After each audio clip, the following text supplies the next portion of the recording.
भाइयों और बहनों, एक तरफ हमारी सरकार आपकी आशाओं अपेक्षाओं को समझते हुए एक के बाद एक महत्वपूर्ण निर्णय करती चली जा रही है, काम कर रही है। वहीं झूठ, निराशा और यू टर्न यहां की सरकार की टीडीपी की पहचान बन चुकी है। कोई मुझे बता रहा था यू टर्न बाबू की स्थिति बाहुबली फिल्म के भल्लाल देव जैसी हो गई है। वो निरंतर कोशिश कर रहे हैं कि धर्म हो या अधर्म, बस कैसे भी सत्ता उनके परिवार के पास बनी रहे, उसी के लिए नए नए खेल खेल रहे हैं। మిత్రులారా, ఒక పక్కన భారతీయ జనతా పార్టీ ప్రభుత్వము ఈ దేశాల్లో ఉన్న ప్రజల ఆకాంక్షలకు అనుగుణంగా పనిచేస్తూ ఉంటే, రెండో పక్కన పూర్తిగా నిరాశతో కూరుకుపోయిన మన యూటర్న్ బాబు మాత్రము ప్రజలందరూ చెప్తున్నారు బాహుబలి పాత్ర పోషిస్తున్నారు, బాహుబలిలో బల్లాల దేవుడి పాత్ర పోషిస్తున్నాడు అని చెప్పని. అది ధర్మం కానీ అధర్మం కానీ, న్యాయం కానీ అన్యాయం కానీ, న్యాయాన్యాయ విచక్షణ లేదు, ధర్మాధర్మం ప్రసక్తి లేదు. ఏదో రకంగా ఏదైనా చేసినప్పటికీ కూడా తిరిగి అధికారంలోకి రావాలి అనే ప్రయత్నం చేస్తున్నారని ప్రజలు చెప్తున్నారు. 2 साल पहले के अखबार उठाकर निकाल लीजिए, तब इनके क्या बयान थे और अब वे क्या कहते हैं।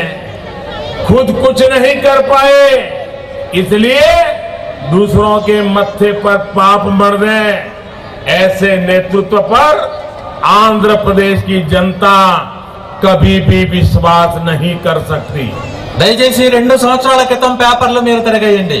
అప్పుడు పేపర్లో వచ్చిన ప్రకటనలు ఏమిటి, ఇప్పుడు వారు మాట్లాడుతున్న మాటలు ఏమిటి? పూర్తిగా మోసంతో, నిరాశతోటి, వారు చేయలేని కారణంగా వారు చేయనివన్నీ కూడా మిగతా వాళ్ళ మీద రుద్ది మనల్ని నిందలు చేసే ప్రయత్నం చేస్తున్నారు. ఇటువంటి వాళ్ళని ఈ ఆంధ్రప్రదేశ్ ప్రజలు ఎప్పుడూ నమ్మరు, విశ్వసించరు. साथियों, बीजेपी का मिशन, बीजेपी का लक्ष्य आंध्र के हेरिटेज को बचाने का है, जो यू टर्न बाबू की वजह से इस समय में खतरे में पड़ी हुई है। बीजेपी ही आंध्र प्रदेश की हेरिटेज की रक्षा कर सकती है, जबकि यू टर्न बाबू सिर्फ अपनी हेरिटेज की चिंता करते हैं। మిత్రులారా, భారతీయ జనతా పార్టీ యొక్క సంకల్పము ఆంధ్ర రాష్ట్రం యొక్క స్వాభిమానాన్ని, వారసత్వాన్ని కాపాడడం మాత్రమే. అదే యూటర్న్ బాబు యొక్క ఉద్దేశం ఏంటంటే వారి సొంత సంస్థ అయిన హెరిటేజ్ ని కాపాడుకోవడంలో ప్రయత్నం చేస్తున్నారు. आंध्र की हेरिटेज है अपने वायदों का पक्का होना, यू टर्न बाबू की हेरिटेज है विश्वासघात करना. ఆంధ్రప్రదేశ్ యొక్క మర్యాద ఏమిటంటే మన ఇచ్చిన మాట మీద నిలబడటం. యూటర్న్ బాబు యొక్క పద్ధతి ఏమిటంటే నమ్మక ద్రోహం. आंध्र की हेरिटेज है ईमान की, यू टर्न बाबू की हेरिटेज है बेईमानी की. आंध्र की हेरिटेज है पारदर्शिता, सुशासन. यू टर्न बाबू की हेरिटेज है भ्रष्टाचार, भ्रष्टाचार, भ्रष्टाचार. ఆంధ్రప్రదేశ్ ప్రజల యొక్క వారసత్వము నిజాయితీగా జీవించడము, నిజాయితీగా మాట్లాడము. రెండో పక్కన వారి యొక్క యూటర్న్ బాబు యొక్క ఏంటంటే బేహమాని మోసం చేయడము. అదే రకంగా ఆంధ్రప్రదేశ్ ప్రజలు నిజాయితీగా, పారదర్శకంగా ఉంటారు. వారు ఎప్పుడూ మోసంతోటే జీవిస్తూ ఉంటారు. आंध्र की हेरिटेज है नेक दिल होना, यू टर्न बाबू की हेरिटेज है दिल के अंदर चोर होना. आंध्र की हेरिटेज है देश को आगे रखना, इंडिया फर्स्ट. यू टर्न बाबू की हेरिटेज है अपने परिवार को आगे रखना, फैमिली फर्स्ट. ఆంధ్రప్రదేశ్ ప్రజలు ఎప్పుడూ కూడా హృదయాన్ని తెరిచి మంచిని స్వాగతిస్తారు అనేదానికి ప్రతీక. రెండో పక్కన వారు ఎప్పుడు కూడా మోసంతో జీవిస్తూ ఉంటారు. ఆంధ్రప్రదేశ్ ప్రజలు ఎప్పుడూ కూడా భారతదేశం మొట్టమొదటిది, భారతదేశానికి ఇండియా ఫస్ట్, భారతే నా ప్రథమ ప్రాధాన్యత అంటుంటారు. వారికి మాత్రము వారి కుటుంబ ప్రాధాన్యత మొదటిది, వారి కుటుంబ ప్రాధాన్యత. साथियों, मुझे बताया गया है कि टीडीपी ने अब एक नया काम शुरू कर दिया है। ये काम है साइबर क्राइम से जुड़ी हुई बातें हैं। जिस सेवा मित्र ऐप की वो बात करते हैं वो सेवा नहीं कर रहा है और न ही वो किसी का मित्र है। सच्चाई ये है ये लोगों से जुड़े डेटा की चोरी कर रहा है। మిత్రులారా, ఇంకొక కొత్త అంకానికి తరలించింది టీడీపీ ప్రభుత్వం ద్వారా. సేవామిత్ర పేరుతోటి మనందరికీ సేవ చేస్తామని చెప్పి కలెక్ట్ చేసిన డేటా అంతా ఏదైతే ఉందో అది దొంగిలించబడుతోంది. దాని ద్వారా ఎటువంటి సేవ జరగటం లేదు, వాళ్ళు మనకి మిత్రులు కూడా కాదు, కానీ మనకి సంబంధించిన అంత సమాచారం కూడా దొంగిలించబడుతోంది.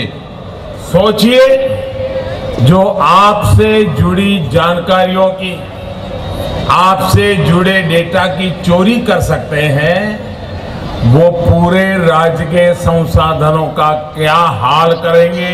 అయ్యా, మనందరి ద్వారా సేకరిస్తున్న ఈ డేటానే దొంగిలిస్తున్న వాళ్ళు మొత్తం రాష్ట్రం వారి చేతిలో ఉన్నట్లయితే ఇంకేం చేస్తారో మీరు ఆలోచించండి.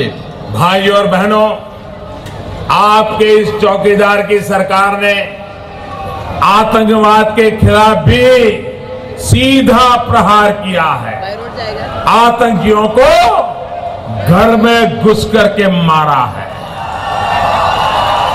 आज पूरी दुनिया भारत के कदमों की सराहना कर रही है। विदेश में रह रहे आंध्र और भारत के नागरिकों का माथा गर्व से ऊंचा हो रहा है। लेकिन ये महामिलावटी यहां भी पाकिस्तान को अच्छा लगे वो बातें बोल रहे हैं, पाकिस्तान को खुश कर रहे हैं। మిత్రులారా, మన ఈ కేంద్ర ప్రభుత్వము, నరేంద్ర మోడీ ప్రభుత్వము మీ చౌకీదార్ తీవ్రవాదంపై డైరెక్ట్ యాక్షన్, ప్రత్యక్ష చర్యను ప్రారంభం చేశారు. ఆతంకవాదుల ఇళ్లల్లో దూరి వెతికి లాగి పట్టుకుని వాళ్ళ మీద చర్య తీసుకున్నారు. మొత్తము ప్రపంచమంతా కూడా ఒక పక్కన మన భారత ప్రభుత్వం చేసిన ఈ చర్యను సమర్థిస్తూ ఉంటే, దేశంలో ఉన్న ప్రజలందరూ కూడా సమర్థిస్తూ ఉంటే, ఈ మహాకూటమి నాయకులు మాత్రము పాపం సన్నాయి నొక్కులు నొక్కుతున్నారు, పాకిస్తాన్ కు అనుకూలంగా మాట్లాడుతున్నారు. मेरे नौजवान मित्रों, इसको नीचे रखिए, पीछे वालों को तकलीफ हो रही है. అయ్యా, ఆ బ్యానర్ కిందకి తీసేయండి, వెనకాల వాళ్ళకి కనపడటం లేదు. అది బ్యానర్ కిందకి आपका प्यार मेरे सर आंखों पर. మీ ప్రేమను వారు అర్థం చేసుకోగలుగుతున్నారు, ఆ బ్యానర్ కిందకి దించేసేయండి. दरअसल ये सभी महामिलावटी अपने अपने परिवार, अपने रिश्तेदार को सेटल करने में ही लगे हुए हैं। इनको देश और आंध्र प्रदेश के लाखों परिवारों की चिंता नहीं है। टीडीपी हो, जगन रेड्डी के वायस आरसीपी हो, कांग्रेस हो, सब यही काम करते रहे हैं और भविष्य के लिए इनका विजन भी यही है. అయ్యా, ఈ రోజు మన ముందుకు వస్తున్న తెలుగుదేశం కావచ్చు, జగన్మోహన్ రెడ్డి కావచ్చు, కాంగ్రెస్ పార్టీ కావచ్చు, వాళ్ళకెవరికి కూడా ఈ దేశంలో ఉన్న కోట్లాది మంది కుటుంబాల యోగక్షేమాలు అక్కర్లేదు. వారందరూ కూడా కేవలం వాళ్ళ కుటుంబాలని రాజకీయ స్థిరత్వం కోసమనే పనిచేస్తున్నారు. ఈ విషయాన్ని గుర్తుపెట్టుకోండి. साथियों, नए आंध्र प्रदेश का निर्माण परिवारवाद और भ्रष्टाचार में डूबे हुए लोग नहीं कर सकते. इसके लिए भारतीय जनता पार्टी के चौकीदारों द्वारा बनाई गई मजबूत सरकार चाहिए. साथियों, मैं चाहता हूं कि आप विकास के मेरे कार्यों को, मेरे परिश्रम को, मेरी ईमानदारी को देखते हुए आप वोट देने का निर्णय कीजिए. मेरे द्वारा शुरू किया गया भ्रष्टाचार के खिलाफ का महायुद्ध, राष्ट्रीय सुरक्षा को लेकर मेरी नीतियां, आतंकवाद को कठोर कार्यवाही का मेरा तरीका, मेरे द्वारा किए गए रिफॉर्म, किसान के हितों को ध्यान में रखने वाली मेरी नीतियां, इन सब बातों का ध्यान करें. మిత్రులారా, ఈ రాష్ట్రం యొక్క అభివృద్ధి కానీ ఈ దేశం యొక్క అభివృద్ధి కానీ తమ కుటుంబాల వారసత్వాన్ని పెంచి పోషించుకునే వాళ్ళ ద్వారా జరగదు. ఎట్టి పరిస్థితులను కూడా ఈ దేశం యొక్క అభివృద్ధి వాళ్ళ వలన జరగదు. ఎవరైతే ఈ దేశం కోసము అంకిత భావంతో నిస్వార్థ భావంతో ఒక దృఢమైన సంకల్పంతో పనిచేస్తారో అటువంటి భారతీయ జనతా పార్టీ మాత్రమే మన ఆకాంక్షలని ఆశయాన్ని పూర్తి చేయగలుగుతుంది, దేశాన్ని సురక్షితంగా ఉంచగలుగుతుంది. ఈ 5 సంవత్సరాలలో నా యొక్క పనిని గమనించండి, భారతీయ జనతా పార్టీ ప్రవేశపెట్టిన పథకాలను గమనించండి, భారతీయ జనతా పార్టీ యొక్క నిశ్చలత్వాన్ని గుర్తించండి, దాన్ని చూసి రాబోయే కాలంలో మీ ఓటు వేయండి.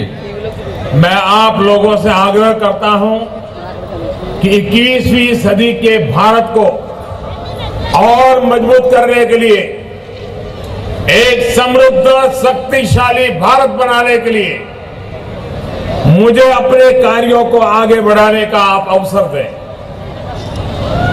आइए देश और आंध्र प्रदेश दोनों जगहों में भाजपा की सरकार लाने के लिए हम एक साथ काम करें।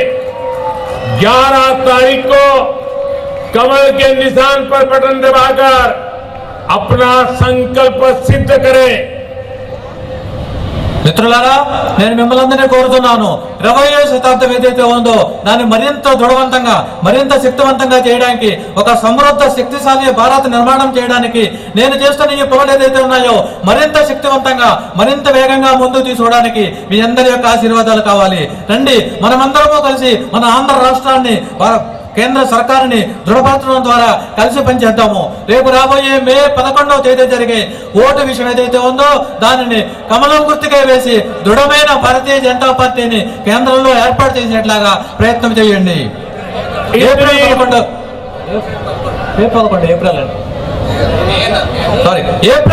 తేదీ, రేపు 11. इतनी बड़ी संख्या में आप मुझे आशीर्वाद देने आए, आप सभी का मैं हृदय से बहुत बहुत आभार व्यक्त करता हूं। ఇంత పెద్ద సంఖ్యలో మీరందరూ వచ్చారు, నన్ను ఆశీర్వదించడానికి వచ్చారు, మీకందరికీ కూడా నా కృతజ్ఞతలు. मेरे साथ दोनों हाथ ऊपर करके पूरी ताकत से बोलिए, भारत माता की। 2 చేతులు పైకెత్తి, भारत माता की, भारत माता की। बहुत बहुत धन्यवाद।